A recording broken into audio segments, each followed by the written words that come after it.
আমরা দিন কায়েম বলতে যেটা ধরে নেই প্রথমেই যে পলিটিক্যাল পাওয়ার, তাই না?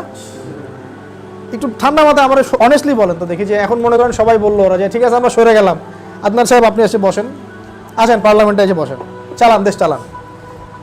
আমারও তো কালকে আইসিইউতে ভর্তি করতে হবে, কাউসার ভাই দেখতে আসবে আমাকে, ভাই কি হালত, বলতে ভাই যে অবস্থা খারাপ। আমার কি অর্থনীতির জ্ঞান হয়েছে এখনো? আমি কি জিও পলিটিক্স বুঝি? আমি কি এখনো ব্যাংকিং সিস্টেম ফাইন্যান্সগুলো বুঝি? কিভাবে পলিটিক্যাল অ্যাফেয়ার্স ডিল করবো অন্য বিশ্বের সাথে আমি কি বুঝি? হ্যাঁ, যখন আমরা এই যোগ্যতাগুলো অর্জন করে নিব ইনশাআল্লাহ তাআলা, আল্লাহ পাকই আমাদেরকে ওখানে নিয়ে যাবেন ইনশাআল্লাহ। তো ফার্স্ট অফ অল আমার কথা এটাই ভাই, নিজে আগে নিজের মধ্যে দিনটা কায়েম করি, এই চিন্তাগুলো পরে নিয়ে আসেন ইনশাআল্লাহ। এগুলো চিন্তা করার অনেক মানুষ আছে বাংলাদেশে, তারা ভাবতেছে ভাবুক, আমরা আমাদের মতো করে ছোট পরিসরে আগাতে থাকি। নিজে আমল করেন, মানুষকে দাওয়া দেন, বেশি বেশি পড়াশোনা করেন, আর সমাজ কল্যাণমূলক কাজ করার চেষ্টা করেন ইনশাআল্লাহ।